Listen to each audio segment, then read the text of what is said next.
Welcome to part 2 of 40 Years, a Retrospective. It's a series I'm doing as I look back upon the 40 years that I've been involved in pastoral ministry. And where I started last week and I continue this week is a look at Holy Communion. What I talked about 2 weeks ago was the beginnings of Holy Communion, that it started as the Passover meal, or in the Jewish traditions, the Seder meal, and then as Jesus celebrated this with the 12 disciples, he kind of transformed it into what we now call Holy Communion. As a child growing up in Christian Lutheran traditions, I remember that communion, the few times that it was had during the year, was a pretty solemn occasion. And what I remember a lot of during that time was the smell. Mogen David wine has this particular fragrance to it, and when my parents would come back from the altar and nobody smiled and everything was very solemn, they had this strange smell on their breath. Well, one of the reasons for this only happening a few times a year, at least in what I remember being told, was that if you do it too often, it's going to lose its meaning. You know, how many times do you want somebody to tell you that they love you? The old joke about Orly and Lena celebrating their 50th wedding anniversary, and Lena asking Ole, do you still love me? And Ole's response was, well, Lena, I told you that 50 years ago, and if I had changed my mind, I would have said something. If you do it too often, it loses its meaning. Well, during confirmation process, the 3 years, 7th, 8th, and 9th grade of middle school or junior high, that I learned more about the Lutheran traditions, one of the goals, if you want to say, the carrot at the end of the stick of confirmation, was that you got to receive communion, because by that time you should more fully understand the importance and the solemnity and all that the sacrament in Lutheran traditions, the sacrament of Holy Communion, meant, and that you had to have a right understanding, cranial knowledge, and a right attitude about the importance of communion. And then going to seminary, then it became even more embellished with the theology, the sacramental theology that went with it, as well as the symbolism. And as a pastor, at least in Trinity Lutheran Seminary, where I attended and graduated from, the worship or the liturgy professor was very adamant about, you are Christ for the people. And so there was a lot of symbolism, there was a lot of ceremony that went with this. And I remember how the professor talked about the orans position, that you must have your arms and your hands in a certain way to really bring about the importance of communion and your importance as a pastor of being the Christ figure. And some denominations even went as far as to say, we're going to have, it can be framed in two different ways, either closed, C-L-O-S-E-D, communion, or close, C-L-O-S-E, communion, which means it's only for those who believe the same way, who have the same doctrines, who understand everything in the same way. Basic kind of group or tribalism, that we do not welcome other people into receiving communion. And part of the explanation for that comes out of New Testament scripture, where Paul talks about you don't want to eat and drink damnation not only onto yourself, but to promote it to others. And in one of the pieces of literature that I was reading recently, again, just to look at all of this, is we're not trying to exclude people, this document said, but we don't want to bring damnation upon them. Yes, we love them as Christians, but we just can't get along with them. So, because they don't believe the same way we do, so we're actually doing them a favor by excluding them from, if you want to say, God's grace. What?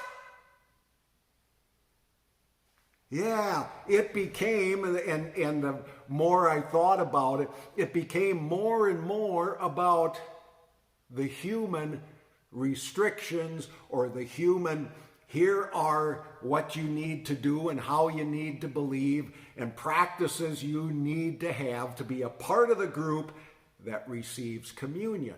Stop and think about it for a minute. Who did Jesus celebrate the Passover with? Well, the scriptural stuff is the disciples. Yeah, they were all stellar people, weren't they? He shared it with Judas, knowing full well he was going to be sold out. He shared it with Peter, knowing full well Peter was going to deny him. Didn't Jesus know better? I mean, if it's about human behavior, Jesus really blew it, didn't he? Kind of fascinating that over the years we became gatekeepers of God's grace. Think about that. What started out as God's saving activity, listening to the cries and the pleas of the people to free the Hebrew people from enslavement. And that's what Jesus is celebrating. And again, transforming and promoting God's saving activity, we turn into, well, if you think the right way and believe the right way and act the right way, it seems pretty arrogant to me that we as human beings become the gatekeepers of God's saving activity. I had mentioned in the last video that I was going to share an example or a story with you from my time as being a pastor. And as I look back on that, I'm not proud of what I did. At the time, I felt it was right. However, looking back, and hindsight's always much better, and it kind of shows a change in my understanding and attitude about communion, God's grace, God's presence. So the story is this. I would take communion to a shut-in. She had health issues and mobility issues, couldn't make it to church, so I would go to visit her in her home. And oftentimes she would invite one of her children to come and have communion with her. And this went on for months and over almost 2 years, and that was all fine. Finally, the shut-in died, and I conducted her funeral, and then it was a month or two following the funeral that the son contacted me, wanted to come and see me, and wanted to have communion. Well, in the meantime, from the time of the funeral till when this son came to visit me, I found out that he had not paid anything towards his mother's funeral expenses, and he had wanted a fine, kind of top-of-the-line funeral for his mother, including the price of the casket and all of those things. I also found out, because of my work in a domestic abuse program at the time, that this gentleman also had an order for protection out from his girlfriend, that he had been involved in some domestic abuse. And so when he comes to visit and wants communion, I present these, if you want to say, these discretions, these sins, and say, okay, what are your plans to make payment for your mother's funeral? Because the way it sounds, you're not going to pay the funeral home. What are you planning to do about your behaviors and attitudes concerning your current girlfriend? Because there's an order for protection. And he came up with some kind of, answers, I guess, if you want to say. But his answers weren't satisfactory to me, so I took it upon myself to refuse him communion. What? Who is God's grace for? Only for those who pay their bills and act the proper way?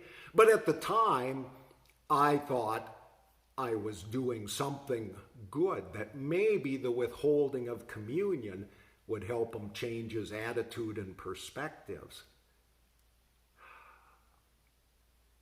If Jesus had done that, would Judas and Peter been sent away? No, my perspective is different now. I did that. I can't take it back. Would I refuse somebody communion now? No, because it's not mine to hang on to. I'm not the gatekeeper. If it's about God's grace, my role as a pastor is to spread the seeds of grace out there and let it do its work. It's not my work. But I find looking back interesting how over the course of time, what was God's savings activity became kind of a tool to use.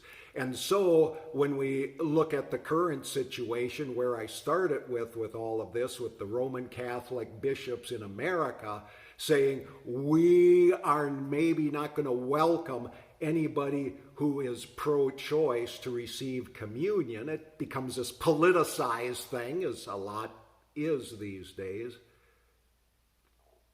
Is God's grace a political issue, a behavioral issue, or is it a grace issue? The Hebrew people were far from perfect. The disciples, far from perfect. Our own situation, far from perfect. Will I have different perspectives in the years to come? Possibly. But that's part of the joy of God's grace. It's not dependent upon my thinking, my understanding. It's dependent upon God. And if I can help promote that, then I think I'm providing a more honest pastoral care. God lives in our midst. God is more gracious than we can ever understand. And hopefully, this little discussion gives you some thoughts, some ways to look at life and to say, not to beat ourselves up for things we did in the past, but to open ourselves up to embrace the realities and possibilities for today and the future. Thank you once again for watching.